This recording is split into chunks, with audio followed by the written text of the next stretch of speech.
Após 3 rodadas onde temos qualidades e defeitos semelhantes, vamos finalmente falar da última rodada concluída até então. Isso mesmo, irei comentar sobre Canadá versus Mongólia e por enquanto finalizar minhas análises de Haikyuu Senshin, até que a próxima rodada finalize. Vamos falar sobre a batalha de Jiana Kinsinger, a canadense da geração da Terra, e Narcy Durgu, o mongol da geração das asas. Será que, diferente da rodada anterior, essa luta soube aproveitar os poderes dos personagens e teve uma coreografia de luta realmente interessante? Será que o passado dos personagens foram bem aproveitados?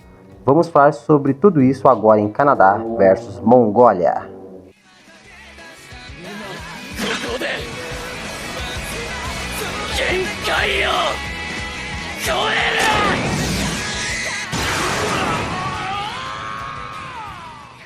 Como já é de costume aqui no canal, vou primeiro comentar sobre os capítulos de transição para depois falar de fato da luta, e já aproveitar e deixar claro que esses capítulos de transição foram os melhores da obra até agora. Mas antes disso, você tem que se lembrar de deixar o joinha, por favor, hein? A meta de 500 inscritos, eu quero chegar a 500 inscritos esse ano ainda. Por favor, deixa o like, se inscreve e se você gostou do conteúdo, compartilha com mais pessoas para ver se mais pessoas gostem, por favor. Eu quero muito chegar a 500 inscritos esse ano, gente, por favor. O apoio de vocês é muito importante. Esses capítulos de transição foram os melhores não só por saírem daquele padrão de ficarmos vendo somente a repercussão da luta no país vencedor e perdedor, como também trabalhar mais os sentimentos dos heróis. Eu achei muito interessante a cena em que o Lucas se culpa por ter machucado o Cornelius, que é a figura que ele tem mais próxima de um pai.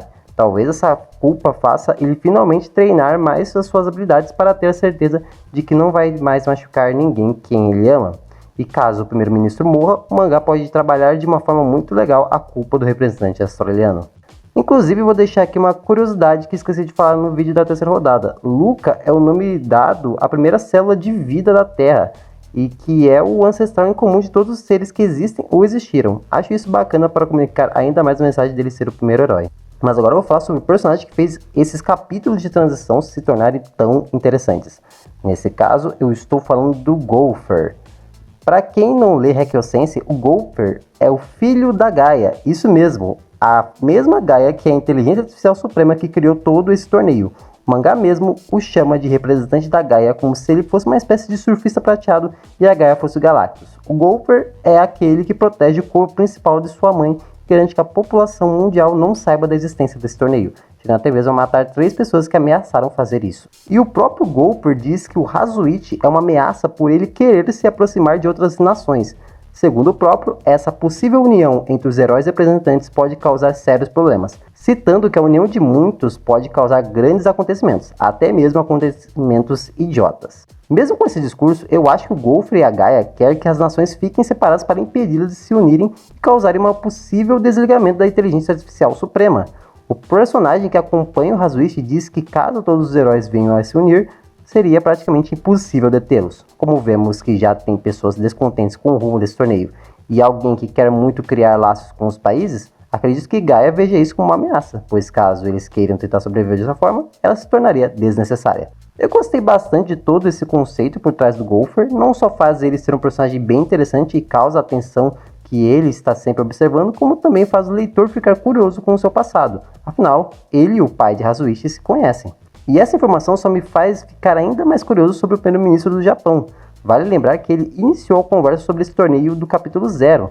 Então talvez ele tenha alguma motivação por trás para querer que esse evento aconteça. Uma possibilidade seria ele querer reviver a esposa dele, mas não sei se isso é viagem demais ou não, digam aí vocês nos comentários. Bom, agora enfim falando da luta, ela tem o seu início no capítulo 21 do volume 6 e termina no capítulo 26 do volume 7. Tendo 6 capítulos de conteúdo, essa rodada tem a batalha de Narcy Durgu, o Guardião Vajra, contra Jiana Kinsinger, a Santa da Terra. O paralelo entre esses dois personagens é tomar tudo para si e doar tudo para os outros. O herói mongol tinha uma família unida e mesmo nas dificuldades eles tinham dias felizes. Mas após bandidos aparecerem para os roubar, o trauma foi tão grande que as coisas jamais voltaram a ser como antes. Como vocês já devem saber, os poderes em Haikyuu Senshin são ligados a algo relacionado ao passado dos personagens. No caso do Narcy Durgu, o pássaro Pigargo Euriástico. Esse pássaro no mangá é um grande símbolo da Mongólia. Por causa disso, ele usou as habilidades dele, sendo a capacidade de enxergar a distância e usar os métodos mais fáceis para alcançar seu objetivo. Por ter tido sua velocidade roubada por outros, o herói mongol decidiu que protegeria toda a sua nação para que algo assim nunca acontecesse de novo, não importa o que ele tem que fazer para alcançar isso. Eu acho o passado e motivação dos personagens interessantes, por conseguir retratar muito bem o que um evento tão traumático causa em uma família. O título de guardião para o Narcis-Dulgu faz muito sentido, pois a obra demonstra o quão ele protetor é com a sua família e povo, e acho que o poder dele comunica isso bem e é bem utilizado na luta. Agora, se o Mongol faz de tudo para proteger o que é seu, sua adversária é bem ao contrário. A Diana Kissinger tinha uma vida no campo tranquila com a sua mãe, mas após ela despertar o seu poder, a personagem começou a ser explorada por todos ao seu redor. De início, ela trazia com o seu poder de manipular a terra boas colheitas e lugares mais férteis para a vida florescer. Mas com o tempo, seu poder começou a ser usado para matar invasores. Como a própria canadense diz, sua terra florescia através do sangue de seus inimigos. A Diana aguentou a situação por um tempo e quando ela não pôde mais aguentar por causa da sua gentileza, ela pediu para sua mãe que elas voltassem para sua antiga vida. Mas em uma cena muito impactante, a mãe começa a colocar toda a culpa nela por querer desistir, dizendo que se ela parar, muitas pessoas vão morrer e isso vai ser culpa dela. Uma coisa interessante é que antes da luta começar, vemos os canadenses ao redor dela com um sorriso bem estranho, que dava pista de que a gentileza dela estava sendo usada por eles para chegarem aos seus objetivos. Mesmo que ela se machuque e enxergue seu poder como uma maldição, por ter feito a sua mãe se transformar nisso, a Diana decidiu continuar ajudando e foi nomeada de santa por fazer toda aquela abundância no seu país. Só que toda essa abundância e felicidade dos outros estava sendo às custas das próprias emoções dela. O próprio Narcis-Dulgu diz que os olhos dela não transmitem nenhum desejo de fato, tanto que na própria luta a Diana é usada como uma literal marionete por sua mãe para realmente lutar com tudo que tem. Eu acho esse abuso emocional que a personagem sofre muito bem feito, e ainda mais o representante da Mongólia transmitir a mesma raiva do leitor ao ver que a mãe da Diana não se importava com a felicidade da filha. Vou até dizer aqui que esse paralelo e dinâmica entre os dois lutadores é a melhor da obra até agora, pois ambos têm um desenvolvimento consistente e criam ótimas interações. Falando de interação, a dinâmica da luta infelizmente continua como as anteriores. Parece que realmente a autora de Haikyuu Sensei não gosta de fazer o combate corpo a corpo e sim show de poder, o que para mim é estranho, visto que em um capítulo é falado que a Diana se sai melhor em um combate corpo a corpo, sendo que em boa parte da luta ela só fica arremessando pedras ou criando barreiras de rocha.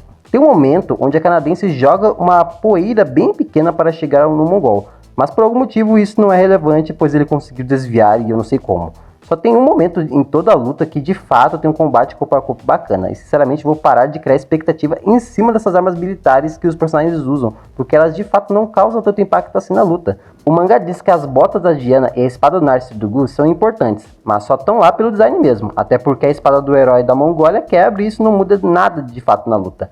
Inclusive, o momento em que a Diana quebra a espada é totalmente confuso. Eu tive que ver a página muitas vezes para entender o que estava acontecendo. O problema, na verdade, é que esse mangá não tem muito contraste nas lutas. É muito branco os cenários e a falta do preto prejudica muito o entendimento de algumas cenas. Não entendo errado, a arte de Haikyuu Sensei é boa, tem uma boa quadrinização e as páginas de destaque são sempre belas, principalmente as duplas. Mas se a autora está fazendo um mangá de luta, ela não pode só fazer algumas cenas bonitas e sim a luta como um todo tem que estar agradável aos olhos. E se eu for falar de outra coisa relevante, são as 6 horas de duração que essa luta tem. Sim, o mangá diz que eles ficaram 6 horas ininterruptas lutando. A não ser que você seja que nem o Shake, inclusive um abraço para ele, o canal dele está aqui na descrição, e queira usar isso em uma disputa de quem venceria o Ranking Stats, essa duração de luta não muda em nada o que acontece nela, visto que é falado que os dois são hiper resistentes. Agora, se for para engrandecer eles, vou dizer aqui que não senti nada quando isso foi falado. Parece até que a autora colocou essa informação só porque sim, não tem um motivo narrativo de fato. Agora falando do final da luta, vou dizer que não gostei de não terem dado uma despedida para o Narcis-Dulgu, considerando que ele se conectou com a Diana, a fez abraçar suas motivações e ambos têm respeito um pelo outro. Esse final da luta é um tanto apático pro personagem. Ele tem o peito rasgado e acabou. Não tem uma fala final ou alguma conversa entre os dois para o arco dele se fechar.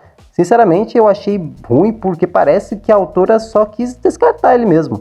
A cena da Diana se levantando para ficar de pé como ele poderia ser legal se tivesse tido alguma última conversa e não só isso. Apesar de eu ter torcido pro herói da Mongólia, eu entendo por que ele perdeu. Ele já estava de bem com suas motivações e não tinha mais para onde seu desenvolvimento ir, ao contrário da canadense que tem um espaço para crescer. E esse é mais um motivo para ele ter ganhado uma despedida mais digna do que só ter morrido e pronto. Sinceramente, isso foi um tanto frustrante. Bem, com a vitória da Diana, ela vai ter que enfrentar o Rui Chewie, o representante da China que ganhou na segunda rodada. Inclusive, desculpa, no meu vídeo anterior eu disse que iria enfrentar o Hazuit, mas eu me enganei. A tabela diz que ele vai enfrentar ela a partir da próxima fase do torneio. Sinceramente, não sei muito o que esperar dessa luta na questão de desenvolvimento, mas eu acho que o chinês vai levar a melhor. No geral, essa luta tem um ótimo paralelo, personagens bem desenvolvidos, uma coreografia mediana e um final que eu particularmente não curti do jeito que foi feito. Pensando em tudo isso, acredito que a nota adequada para a quarta rodada de Haikyuu Sensei Mongólia vs Canadá é um 6,5, o que sinceramente não me deixa muito feliz com o rumo que o mangá está indo. Mas me diga aí nos comentários a nota de vocês para essa luta e comentem a sua opinião sobre ela. A próxima luta vai ser França versus Noruega. Agora eu tô curioso para ver se a França vai ir mesmo para uma guerra ou vai hastear a bandeira branca logo no início da rodada. Assim que ela for finalizada, eu trago ela aqui para vocês. Bom, é isso, galera. Muito obrigado por ter assistido o vídeo até aqui. Um termo de 4 folhas para todos vocês. Até a próxima e fui!